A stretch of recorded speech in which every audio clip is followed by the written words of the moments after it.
L'empire safavide, force incontournable de l'histoire islamique, émerge au XVIe siècle, changeant à jamais le paysage géopolitique du Moyen-Orient. Cette dynastie, d'origine perse, s'élève au milieu d'une région fragmentée par des puissances rivales.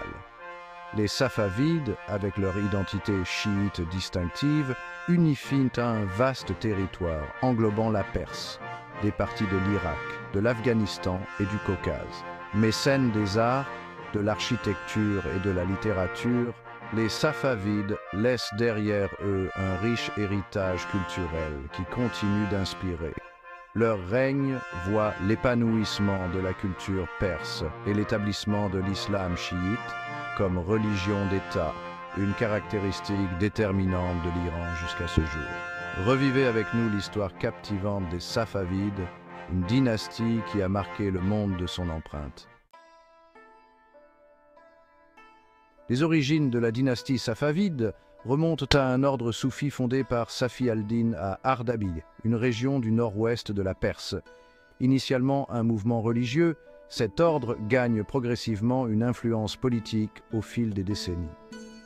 Sous la direction d'Ismaïl Ier, un personnage charismatique et ambitieux, les Safavides passent d'un ordre religieux à une force militaire redoutable.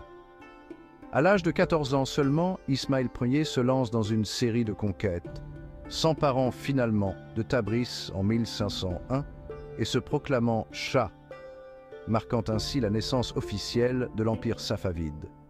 L'une des décisions les plus marquantes d'Ismaïl Ier est l'adoption de l'islam chiite duodécimain comme religion d'État. Ce choix a des implications profondes, distinguant les Safavides de leurs voisins sunnites, l'Empire ottoman à l'ouest et les Ouzbeks à l'est. L'Empire safavide atteint son apogée sous le règne de Shah Abbas Ier, connu sous le nom d'Abbas le Grand. Abbas hérite d'un empire confronté à des défis tant internes qu'externes. Les Ottomans et les Ouzbeks représentent des menaces militaires constantes, tandis que les conflits internes et l'instabilité économique affaiblissent l'État safavide.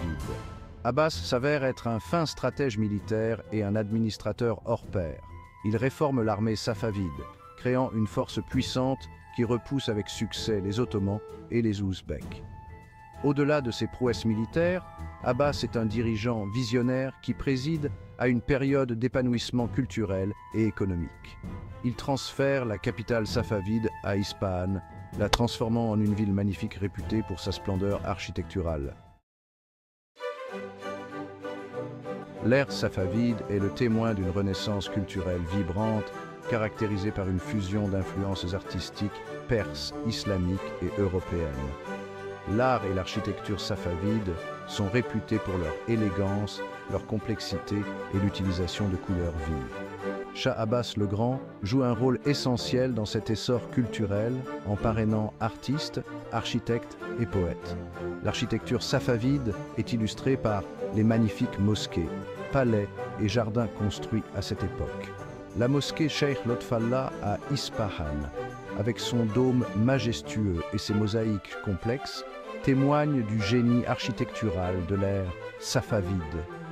L'art safavide s'étend au-delà de l'architecture et englobe de magnifiques tapis textiles, céramiques et miniatures. Les tapis safavides, connus pour leurs motifs complexes et leur grande qualité, sont très recherchés en Europe et en Asie. L'Empire safavide occupe une position stratégique le long de la route de la soie, l'ancienne route commerciale reliant l'Orient et l'Occident. Cette position privilégiée permet aux Safavides d'établir une économie florissante basée sur le commerce. La soie, les épices, les céramiques et autres marchandises précieuses transitent par le territoire safavide, générant une richesse considérable pour l'Empire. Shah Abbas le Grand reconnaît l'importance du commerce et met en œuvre des politiques visant à promouvoir la croissance économique. Il encourage le développement d'industries telles que le tissage de la soie et la fabrication de tapis, stimulant davantage l'économie safavide. Abbas invite également des marchands européens, notamment d'Angleterre et des Pays-Bas, à établir des comptoirs commerciaux dans les villes safavides, favorisant ainsi le commerce international. Ces efforts stimulent encore l'activité économique et contribuent à la prospérité de l'empire safavide pendant son âge d'or. Après avoir atteint son apogée sous Shah Abbas le Grand, l'empire safavide décline progressivement au XVIIe et XVIIIe siècle. Ce déclin est dû à la faiblesse des dirigeants, aux conflits internes et à la pression des ennemis extérieurs. Après la mort d'Abbas en 1629, l'empire est gouverné par des souverains moins compétents.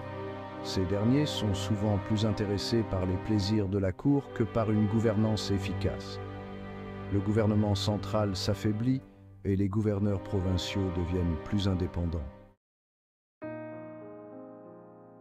Bien qu'il ait disparu au XVIIIe siècle, l'empire safavide laisse un héritage durable qui continue de façonner l'Iran aujourd'hui. Les Safavides ont joué un rôle essentiel dans l'unification de la Perse sous un État centralisé et dans l'établissement d'une identité perse distincte, enracinée dans l'islam chiite. L'héritage le plus significatif des Safavides est sans doute l'établissement de l'islam chiite comme religion d'État de l'Iran. Cette décision, prise par Shah Ismaïl Ier au XVIe siècle, a eu des conséquences profondes et durables. Elle a différencié l'Iran de ses voisins sunnites, en particulier l'Empire ottoman, et a favorisé un sentiment d'identité religieuse et nationale qui persiste encore aujourd'hui.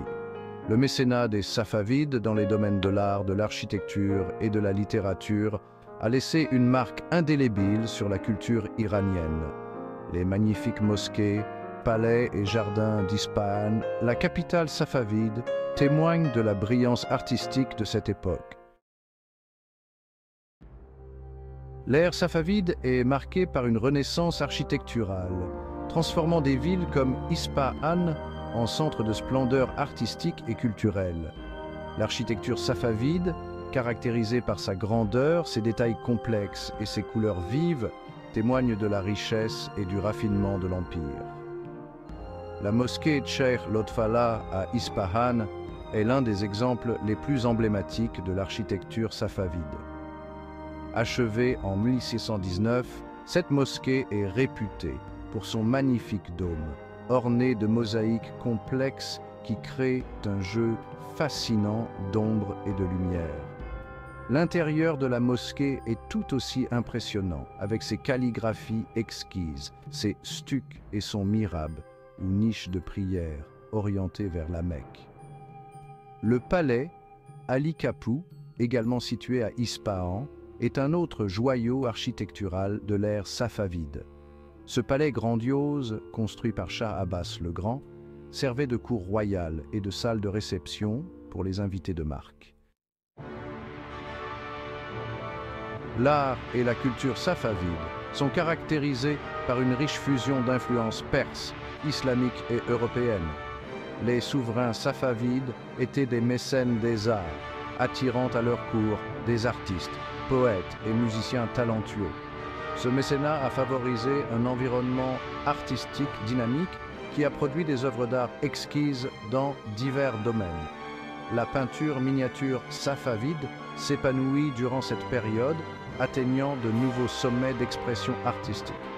Les miniatures, souvent utilisées pour illustrer des livres, des manuscrits et des albums, se caractérisaient par la finesse de leurs traits, leurs couleurs vives et leur souci du détail. Reza Abazi, l'un des peintres miniaturistes safavides les plus célèbres, est connu pour la beauté lyrique de ses œuvres et l'expressivité de ses personnages. Les tapis safavides, réputés pour leurs motifs complexes, leur haute densité de nœuds et l'utilisation de matériaux luxueux comme la soie et la laine, étaient très prisés dans le monde entier. Bien qu'il n'ait existé que pendant une période relativement courte, l'empire safavide a laissé une marque indélébile sur le Moyen-Orient. Les Safavides ont unifié la Perse sous un État centralisé, établi l'islam chiite comme religion dominante et favorisé une renaissance culturelle vibrante. L'adoption de l'islam chiite par les Safavides a eu des conséquences profondes, façonnant le paysage religieux et politique de la région. L'identité de l'Iran en tant que nation chiite est un héritage direct des Safavides. La rivalité entre l'Empire safavide et l'Empire ottoman, un conflit alimenté par des différences religieuses, a eu un impact durable sur la dynamique géopolitique du Moyen-Orient. Le mécénat des Safavides, dans les domaines de l'art et de l'architecture, a laissé un héritage durable, enrichissant la culture perse et influençant les traditions artistiques. L'art et l'architecture safavide continuent d'inspirer les artistes et les architectes, rappelant ainsi l'héritage durable de l'Empire.